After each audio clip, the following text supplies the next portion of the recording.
উমর বলেছিলেন, বেটা, মৃত নিয়ে আমি হতাশ হইনি।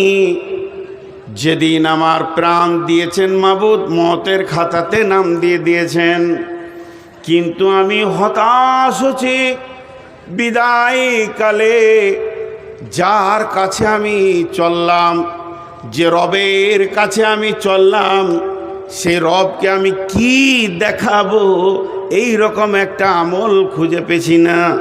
অতএব বন্ধুরে, এত আমলের পরে অনুশোচনা লোকটার। আর আল্লাহ তাবারাক ওয়া তাআলা বলছেন, মুমিন তুই আমার, আমি তোর। এইটা যতদিন থাকবে সারা পৃথিবী মুমিনের গায়ে হাত দিতে পারবে না।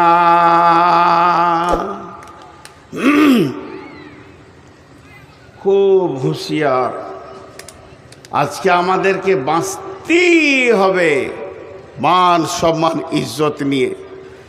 শুধু এটা নয়, আরও নকশা আঁকছে তারা।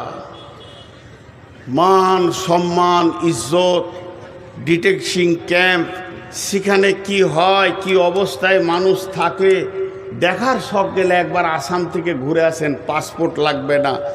জীবিত ঢুকবে, লাশ বের হবে, না খেয়ে খেয়ে লাশ বের হবে, জীবিত ঢুকবে, লাশ বের হবে, ঢুকিয়ে দিয়ে ডিটেন করতে বলবে 20 দিন নয়, 20 বছর, 22 বছর, লাশ বের হবে। কঠিন জিনিস এটা। এখন রিপেয়ারের রাস্তা পরে বলছি, সমস্যাগুলো আগে বলি। এবার নবীজি বলছেন, মাঝরে ভুলবশত কোনোদিন বোতলে হাত দিও না। লা তাশরিবান্নাল খামরা ফাইন্নাহু রাসুন কুল্লি ফাহিসাতিন। হে মাছ, পৃথিবীর বুকে মদের বোতল কোনোদিন ধরবে না। আমার উম্মতকে বলে দিও, আমার উম্মত যেন মদের বোতল থেকে দূরে থাকে। ফাইন্নাহু রাসুন কুল্লি ফাহিসাতিন। সেই মদ হলো সমস্ত নোংরা কাজের মাথা। অন্য হাদিসে আছে ফাইন্নাহু মিফতাহুন নার। ওই মদ হলো জাহান্নামের আগুনের চাবিকাঠি। যার হাতে মদ এলো, জাহান্নামের চাবি এলো। যে লোকটা মদ খেয়ে নিল, চাবি খুলে জাহান্নামে ঢুকে গেল। অতএব মাছ রে, মদের বোতলে হাত দিও না। এতগুলি লোক বসে আছেন, আমি একটা সত্য কথা শুনতে চাইছি।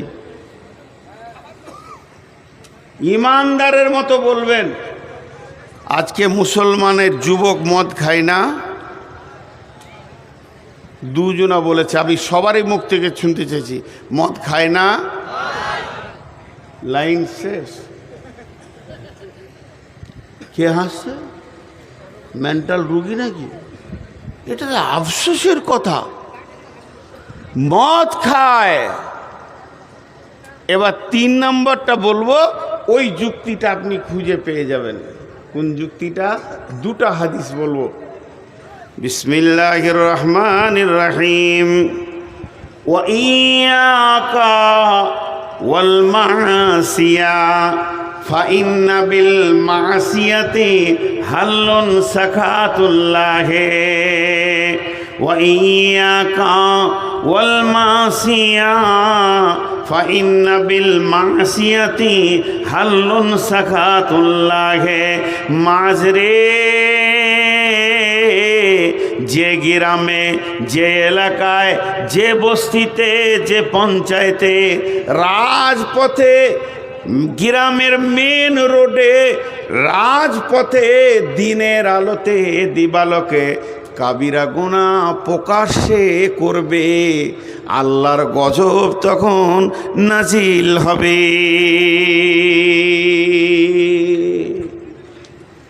আপনি বাবুপুরে হাঁটেন, গঙ্গা প্রসাদে হাঁটেন, আমার গ্রামে হাঁটেন, গোটা গ্রাম মুসলিম গ্রাম। রোডের সাইডে চলছে জুয়ো, রোডের সাইডে চলছে তাস, রোডের সাইডে চলছে মদ, রোডের সাইডে প্রকাশ্যে সুদের লেনদেন চলছে, লুচ্চামি চলছে, নারীরা বেপর্দায় হাঁটছে। আজকের মতো জালসার দিনেও নারী পুরুষ অবাধ মিলামিশা করছে। এই যে প্রকাশ হয়ে গেল, কাবিরা গুনাহ করতে গিয়ে এতটুকু দ্বিধা নিচে না। আল্লাহর নবী বলছেন, জেনে নাও এবার এলাকা ধ্বংস হবে।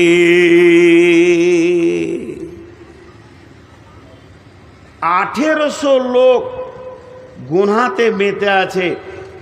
এই শব্দটা আল্লাহ ইমানদারদের, রসুল ইমানদারকে বললে, ওই 200 নামাজিকে বললে, যারা সুদ খায় না, আল্লাহ আল্লাহ করে, আল্লাহকে ভয় করে, পরেজগার, 5 ওয়াক্ত নামাজ পড়ে, যতদূর পারে নিজেকে দিনের ওপরে টিকিয়ে রাখছে, আলেম ওলামা মাওলানা মাস্টার মুফতি ইমাম যারা আছে পরেজগার, তাদেরকে এই হাদিসটা, এই শব্দটা আল্লাহ রসুল বললেন, তুমি জেনে নাও যখন রাজপথে দেখবে কাবিরা গুনাহ চলছে তো ধ্বংসের দিন এসে গেছে। হে মুমিন, তুমি তোমার আমল নামারে রেডি হয়ে যাও, তুমি অবহেলা করো না, তুমি আমলের ব্যাগটাকে মজবুত করে ধরো। এবার তোমার যাওয়ার পালা পড়েছে তোমার রবের কাছে। ফাইসালা দিয়ে দিলেন। আম্মা জান আয়েশা বলছেন একটা হাদিস, ওয়ান আয়েশা রাদিয়াল্লাহু তাআলা আনহা আনিন নবী সাল্লাল্লাহু আলাইহি ওয়াসাল্লাম একজুজাইসুল কাবাতা ফাইদা কানু বিবাইদা আমিনাল আরদি ইকসাফু বিআউলিহিম ওয়া আখিরিহিম ক্বালাত কুনতু ইয়া রাসূলাল্লাহি কাইফা ইকসাফু বিআউলিহিম ওয়া আখিরিহিম ফীহিম আসওয়াকুম ওয়া মান লাইসা মিনহুম ইয়া রাসূলাল্লাহ। ক্বালা রাসূলুল্লাহ সাল্লাল্লাহু আলাইহি ওয়াসাল্লাম ইকসাফু বিআউলিহিম ওয়া আখিরিহিম সুম্মা ইউবাসুনা আলা নিয়াতিহিম। আপনাদেরও প্রশ্ন আসবে, আল্লাহ নবী কি বলছেন? একদল লোক বের হবে কাবাটাকে ভেঙে দিব এই নিয়তে।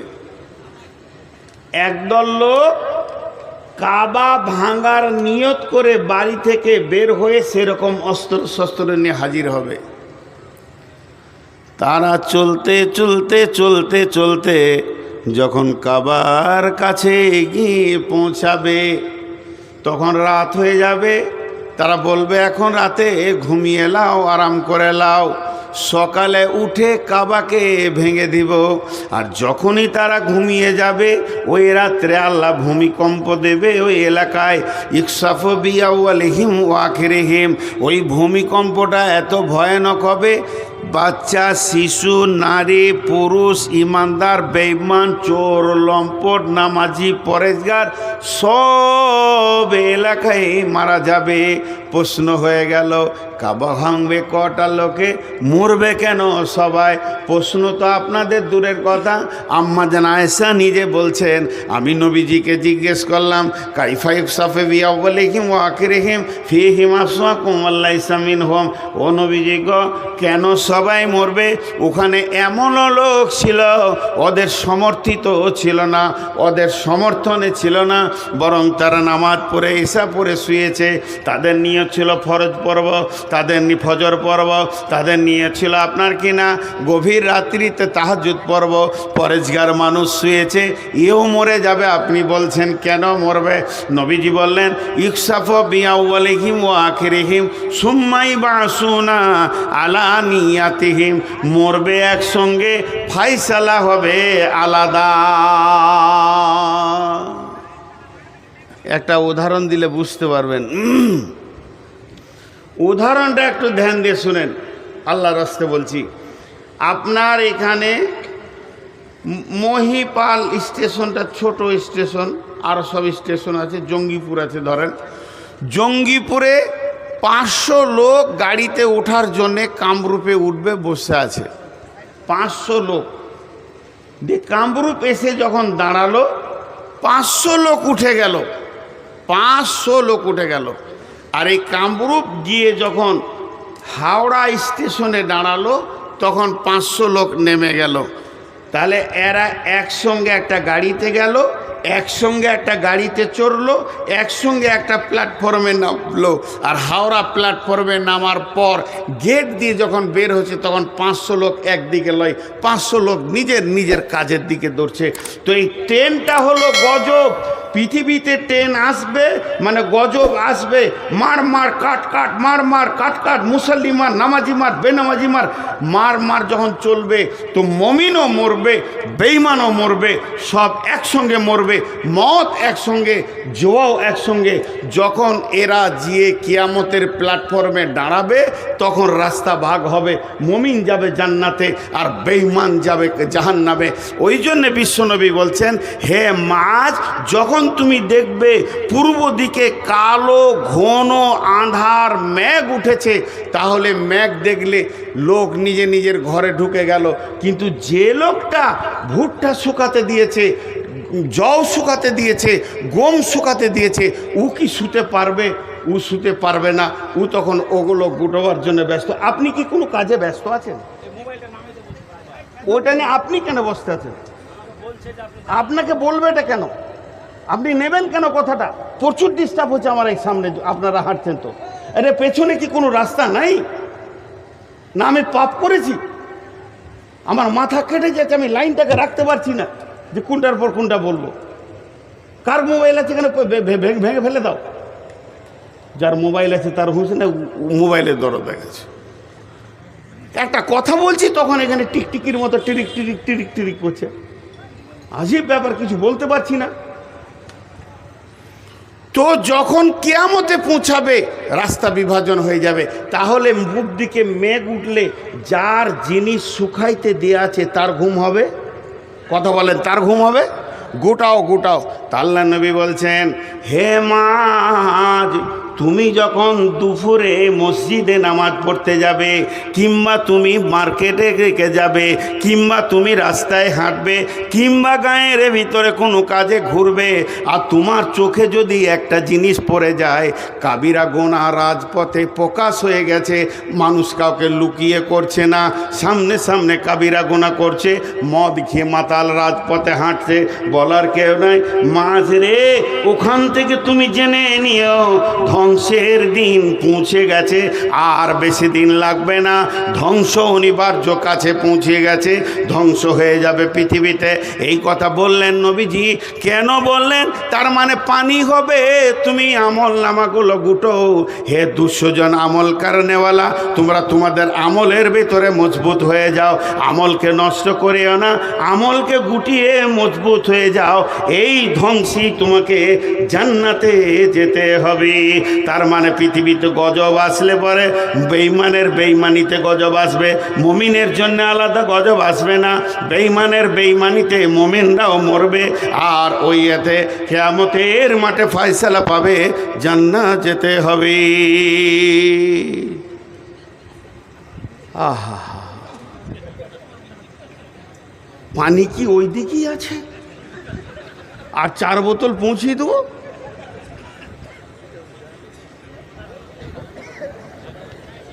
হ্যাঁ ভাই, কত দূর গেলাম আমি আপনাদেরকে বুঝাই। হাজি ভাই রাগ লাগবে না, একটা কথা বলি, উদাহরণ দিচ্ছি, এটা আমার বায়ান। আপনি আমাকে ভালোবাসছেন, আপনি আমাকে খাওয়ালেন, আপনি আমাকে চা খাওয়ালেন, আপনি গাড়ি করে নিয়ে এলেন, আপনি গাড়ি করে দিয়ে এলেন, আপনি আমাকে রান দিয়ে ভালোবাসছেন, প্রাণ দিয়ে, হৃদয় দিয়ে। নূর মোহাম্মদ আমার জানের লোক।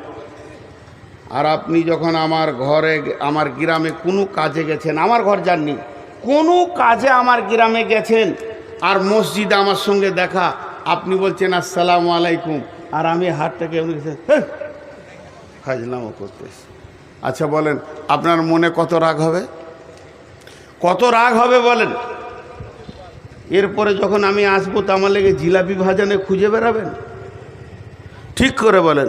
আল্লাহ বলছেন, বিসমিল্লাহির রহমানির রহিম, ইয়া আইয়ুহাল ইনসানু মা গাররাকা বিরব্বিকাল কারীম আল্লাযী খালাকাকা ফাসাওয়াকা ফাআদালাক ফি আইয়ি সূরাতিন মা শাআ রাক্কাবাক কাল্লা বাল তুকাযযিবুনা বিদ্দীন ওয়া ইন্না আলাইকুম লাহাফিদিন কিরামান কাতিবিন ইয়ালামুনা মা তাফআলুন ইন্নাল আবরারা লাফি নাঈম ইয়া আইয়ুহাল ইনসান। আল্লাহ সমস্ত মানুষকে বলছে, হে মানুষ রে, তোকে তোর প্রেমিক রব থেকে কে সরিয়ে নিল বল? তোর আল্লাহ যে এত দয়াবান রব, রব্বিকাল কারীম, মহব্বতের রব, ভালোবাসার রব, থেকে তোমাকে কে সরিয়ে দিল রে? ওই রব তোকে সৃষ্টি করেছে স্তর বা স্তর। ভিতরে এখানে কলিজা দিয়েছে, এখানে লাঞ্চ দিয়েছে, এখানে হার্ট দিয়েছে, এখানে লিভার দিয়েছে, কিডনি দুটো পেছন দিকে হাড়ের গায়ে লাগিয়ে দিয়েছে। এগুলো দামি জিনিস, তার জন্যে হাড় দিয়ে প্রোটেকশন করে দিয়েছে। এই জায়গায় নাড়ি ভুঁড়ি দিয়েছে। নাড়ি ভুঁড়ি যদি বুকে দিত, কলজে ফ্যাপসা নিচে দিলে তোকে দেখতে কেমন লাগতো? কত ভালো লাগতো, কত খারাপ লাগতো বল? শুধু স্তর বাই বানায়নি, তোর যে চামড়াটা চড়িয়েছে, চামড়া যেখানে সেখানে লোম দেয়নি, ঠিক ঠিক জায়গায় লোম দিয়েছে। তোর চোখের ওপরে একটা তুলি বুলিয়ে দিয়েছে। তোর চোখ রয়েছে, চোখের ভিতরে তারা, তারার ভিতরে মণি। একটা চোখে 25,000 ক্যামেরার লেন্স রয়েছে, আর একটা চোখে 25,000 রয়েছে। 50,000 লেন্স দিয়ে তোকে দেখাচ্ছে, আর 15 দুগুণে 30,000 মাইক্রোফোনে তোকে কথা শোনাচ্ছে। তোর যে জীবটা কথা বলে, এই জীবের 1.5 লক্ষ কোষ দিয়ে আল্লাহ বানিয়েছেন। তাহলে তোর আল্লাহ কি করেনি বল? প্রতিদিন সকালে তোর রব তোকে 30 থেকে 40 লক্ষ টাকা দান করে। আমরা যদি ঘরের 5 জন 5-4 করে 2 কোটি টাকা আল্লাহ দেয়। যে ঘরে একজন, তাকে 40 লক্ষ টাকা দান করে। প্রতিদিন 40 লক্ষ। সূর্য উঠলেই 40 লক্ষ একটা লোককে দান করে। এখনকার বিজ্ঞানীরা বলছে, তোমার যে অক্সিজেনটা তুমি খরচা করো আল্লাহর, এটা কিনে খরচা করতে গেলে 40 লক্ষ টাকা লাগতো। তারপরও এত ভালো অক্সিজেন তুমি পেতে না। এই আল্লাহর সংসারে কত খরচা। এত খরচার পরে আল্লাহ তোর হৃদয়টা পেল না।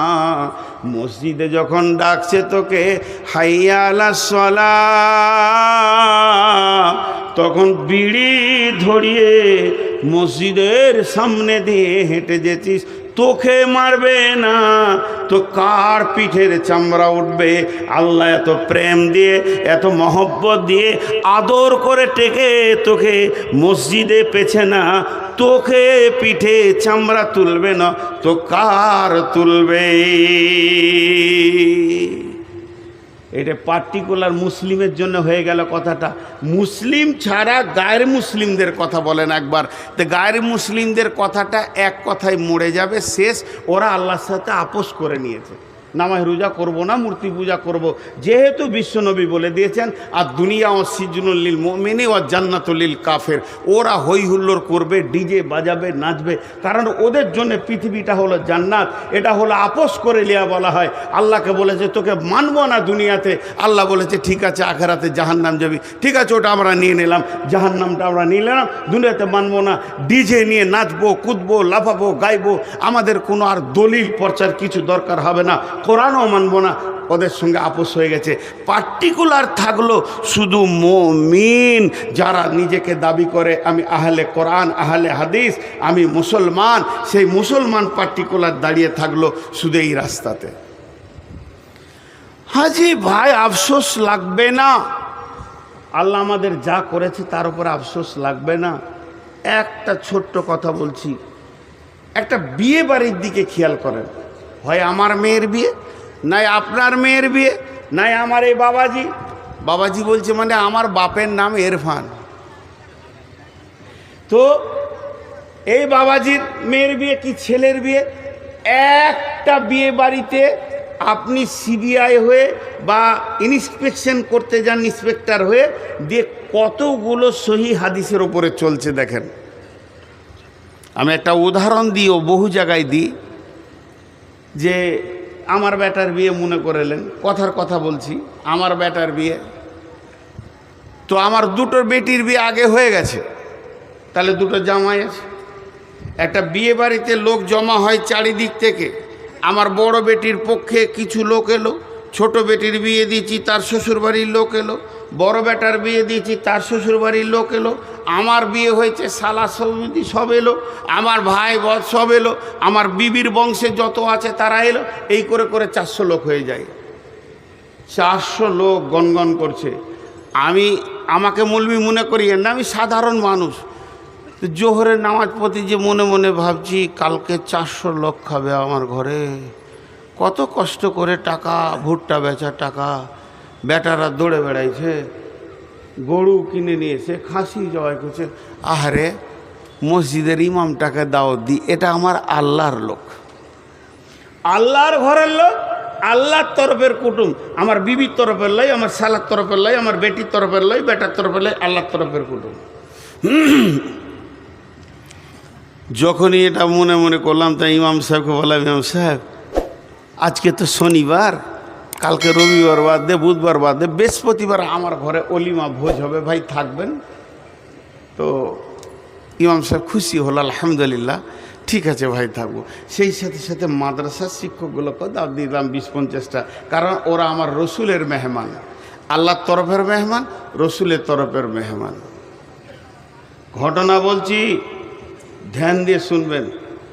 ঠিক আমার বড় বেটির বিয়ে দিয়েছি, ওই জামাইটা শালার বিয়ে দিতে এসেছে, বেশি দিন আগে আসেনি, 56 দিন আগে সেখানে আছে। কিনা কাটা দড়া দড়ি মাস্তানি দেখাচ্ছে আর কি, শালার বিয়ে দেবে। আর মেজোটা ও এসেছে 22 দিন আগে দিয়ে, আজকে আর মাত্র 2 দিন আছে মাঝে। বিরাট বড় বাড়ির এগনাতে একটা এলইডি লাগিয়ে দিয়েছে, চলছে নাচন কুদন, সেই রকম গান বাজনার, সব মেহমানরা দেখছে। ইমাম সাহেবের কানে খবর পড়ে গেছে যে বিয়ে বাড়িটা আর শরীয়তের বিয়ে বাড়ি নেই।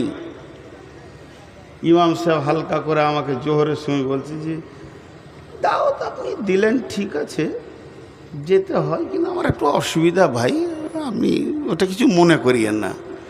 আমি বুঝে নিয়েছি, এত বড় এলইডি ইমাম সাহেব সহ্য করতে পারছে না। খানিক পরে হেড মৌলানা এসে বলছে, আমাদের বোর্ডিংয়ে রান্না টান্না ভালোই হচ্ছে, অসুবিধা নেই, আপনার ছেলে বৌমা ভালো থাকুক, দোয়া করছি। আমার দুটো মেহমান নারাজ হয়ে গেল। ওই বিয়ে বাড়িতে শালা জায়গা পেল, শালি জায়গা পেল, মামা পেল, মামি পেল, নানা পেল, নানি পেল। ওই বিয়ের মজলিসে জায়গা পেল আমার ভাই, আমার বংশ ভাতিজা যত আছে 300-400 লোক জায়গা পেল। 2 জন আমার আচরণে ওই বিয়েতে জায়গা পেল না। একটা আমার আল্লাহর মেহমান, একটা আমার রসুলের মেহমান। আল্লাহ ওই জন্যে বলছে, যখন তোরা বাপকে সন্তুষ্ট করবি, যখন তোরা ভাইকে সন্তুষ্ট করবি, যখন তোরা ছেলেকে সন্তুষ্ট করবি, যখন তোরা বন্ধুকে সন্তুষ্ট করবি, যখন তোরা বিবিকে সন্তুষ্ট করবি, তোর ব্যবহারে সবাই সন্তুষ্ট হবে। আর তুই সঞ্চিত মাল নিয়ে আনন্দিত করবি, আর যে রাস্তা দিয়ে মাল ঢুকে সেটাকে প্রেম করে ভালোবাসবি। আর ভুলে যাবি কাকে? আর অট্টালিকাটাকে রং করবি, ভালোবাসবি। ভুলে যাবি 3 জন, তোর বাড়িতে জায়গা পাবে না আল্লাহ, তোর বাড়িতে জায়গা পাবে না রসুল, তোর বাড়িতে জায়গা পাবে না দ্বীন ইসলাম। অপেক্ষা কর, অপেক্ষা কর, মুদিকে আল্লাহ বানিয়েছে। অপেক্ষা কর, তোকে কত নম্বর সাইজ করতে হবে সেটা আল্লাহ ভালো করে জানেন। তোর বাটামটা ক সাইজে লাগবে এটা আল্লাহ ভালো করে জানেন। অতএব তুই নিজেকে হুঁশিয়ার হয়ে যা। আজকে ভাই বলেন, আমরা আছি রাস্তায়, আমরা রাস্তায় আছি। তারাকতু ফীকুম আমরাইন লান তাজিল্লুহু মা তামাসসাকতুম বিহিমা, কিতাবাল্লাহ ও সুন্নাতে রাসূল। দুটাই নেই আমাদের কাছে, দুটাই নাই। আল্লাহর কসম, আল্লাহর কসম, আল্লাহর কসম, 3 বার কসম দিয়ে বলছি, কোন পার্টির লোক বলেছে তুই নামাজ পড়বি না? কোন পার্টির লোক? আপনার তৃণমূল, বিজেপি, RSS বলেছে দাড়ি রাখতে পাবি না? চাঁচ কেন চাঁচলেন? কেন নামাজ পড়েন না? এই দুটো সৎ উত্তর চাইছি আপনাদের কাছে, না হলে আপনাদের পায়ের জুতোগুলো আমার বুক বরাবর মেরে দেন, আমি ফুল বলে কুড়িয়ে নেব। আপনার পায়ের জুতো আমার বুক বরাবর মারবেন। ঘর মে আগ লাগি है घर ही की चिराग से। আমরা বাঘের বাচ্চা ছিলাম, এখন আমরা শিয়ালের থেকেও নিচে চলে গেছি। আমাদের সঙ্গে আল্লাহ নাই, সব আছে আল্লাহ নাই, আমরা শেষ করে দিয়েছি।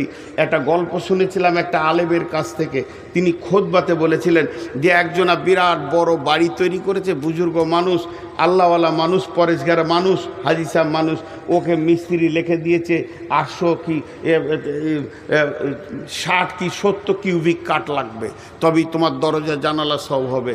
ও বাড়িতে শুয়ে শুয়ে বলছে এত কাঠ কী করে কিনবো রে, বাড়ির সামনে যে নিম গাছটা আছে ওইটাই কেটে লাগিয়ে দেবো, বিশাল গাছ। মিস্ত্রিকে দেখে বলছে হবে? বলে হ্যাঁ, দেখ কেটে গাছ কেটে দে, কাজে লেগে যাক। গাছের গোড়াতে যখনই কুড়ালে একটা কোপ মেরেছে, আর গাছের ওপর থেকে একটা জিন নেমে আসে। ভাববেন না এটা হাদিস, এটা কোরআন, এটা গল্প বলছি উদাহরণ দেওয়ার জন্যে। জিনটা নেমে আসে, এরকম করছে, হাজি সাহেব, হাজি সাহেব, আপনার পা দুটা ধরে বলছি গাছটা কাটবেন না। বহুদিন এই গাছটাতে আশ্রয় নিয়ে রয়েছে হাজি সাহেব, কাটবেন না, জায়গা নাই। বলে আমার ঘরে লাগবে টাকা, তোর কথা শুনবো না, আমার ঘরে কাঠ লাগবে, আমি কাটবো। যে কাটিয়েন না, আপনি তো তাহাজ্জুদের নামাজ পড়েন, আর যখন নামাজ পড়ে মসল্লাটা তুলবেন, যখন মসল্লার নিচে টাকা থাকবে, ওই টাকাতেই আপনি কিনে নেবেন। হাজি সাহেব অঙ্ক করে দেখলে থেকে সহজ রাস্তা কী আছে?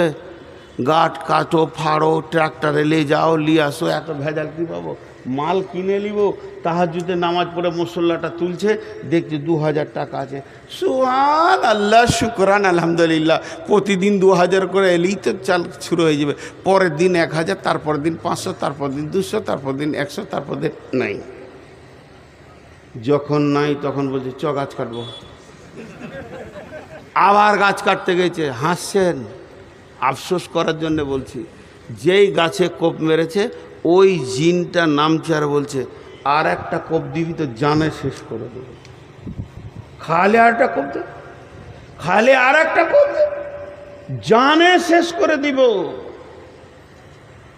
হাজি সাহেব হালকা করে জিজ্ঞেস করছে, হারে 4 দিন আগে তুই আমার পায়ে ধরলি রে, আজকে তোর ক্ষমতা এত কেন হলো?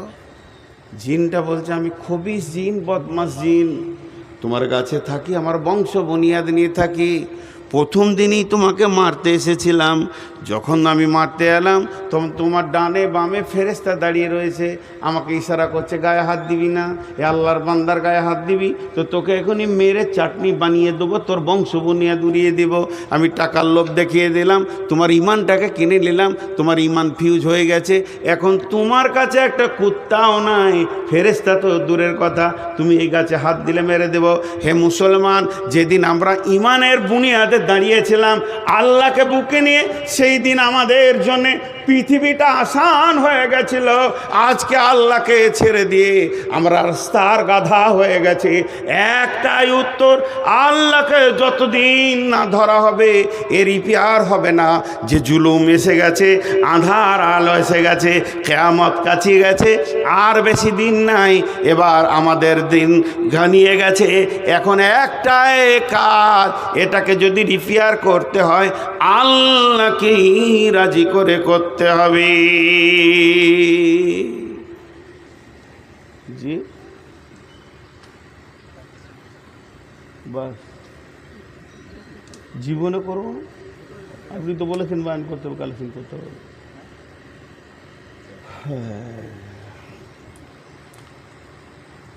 জালসা করা খুব কঠিন। আমি একটা ফেসবুকে কন্টিনিউ চালাবো মনে করছিলাম, কারণ এই অভিজ্ঞতাটা মানুষকে দিব। জালসার বক্তাদের চরিত্র, কমিটি কেমন, শ্রোতা কেমন, কে কি চায়। ভাইয়া আবার বলছি, আবার বলছি, গত ঈদের বায়ানটা ফেসবুকে দেওয়া আছে, শুনবেন। এটা তো ঈদগাহ। একটা মিনিট বলছি, বুঝলিবেন ঈদ কাকে বলে। আপনাদেরকে দুটো হাত ধরে বলছি, যারা আমার ছোট সমবয়স, যারা আমার বড়, তাদের পাগুলো ধরে বলছি, দাওয়াত দিচ্ছি, তওবা করতে হবে গুনাহ থেকে, মসজিদে ঢুকে যেতে হবে। আল্লাহ ওয়াদা করেছে তোদেরকে বিজয়ী দেব। বিজয়ী দেব মানে তোরা শাসন করবি, তোদের নিচে থাকবে লোক। রোম সম্রাট, পারস্য রোম একসঙ্গে যখন ছিল, রোমের নাম ছিল বৃহত্তর রোম। বাদশাহ হেরাক্লিস 1.5 লক্ষ সৈন্য নিয়ে দাঁড়িয়ে আছেন, আর বিশ্বনবী নিয়ে গেছেন মাত্র 30,000। 1.5 লক্ষ আর কত কথা বলে না, 1.5 লক্ষ কত, 30,000। হযরত উমর খালি ভাঁজি মারছে এমনি করে করে, কখন লিবে, ও খালি ঘুরছে, কখন লিবে, কখন লিবে, কাকে লিবে, এরম করছে। আল্লাহ রসুল বলছে, উমর তোমার কি মনে হয়? বলছি, ইয়া রাসূলুল্লাহ, সবাইকে তাঁবুতে আরাম করতে বলেন, আমি একটা হুঙ্কার দিব, 1.5 লক্ষকে ঘর ঢুকিয়ে দেব।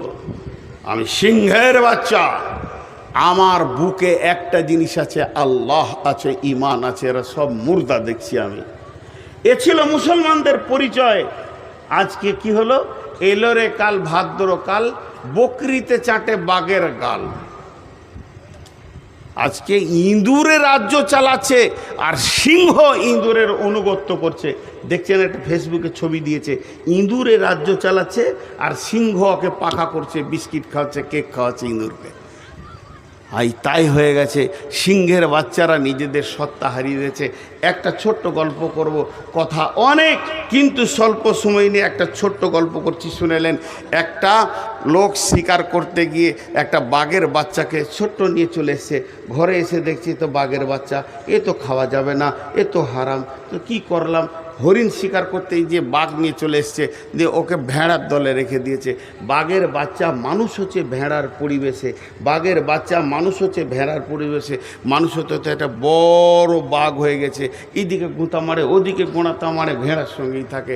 একদিন ওই শিকারী তার ভেড়াগুলোকে নিয়ে জঙ্গলের ধারে চড়াচ্ছে, বসে বসে এমনি করে ছায়াতে আছে, আর জঙ্গলে সব ধারে ভেড়াগুলো চড়ছে, আর জঙ্গলের ভিতরে একটা জঙ্গলি বাঘ এমনি করে আছে, আজকে একটা ভেড়া খাবো, আজকে একটা ভাড়া খাবো। কেউ কিছু করতে পারো না, হাউ করে এসে বড় ভেড়া মনে করে বাঘের বাচ্চাটা ধরেছে, আর 150 ভেড়া ঘর পালিয়ে গেল।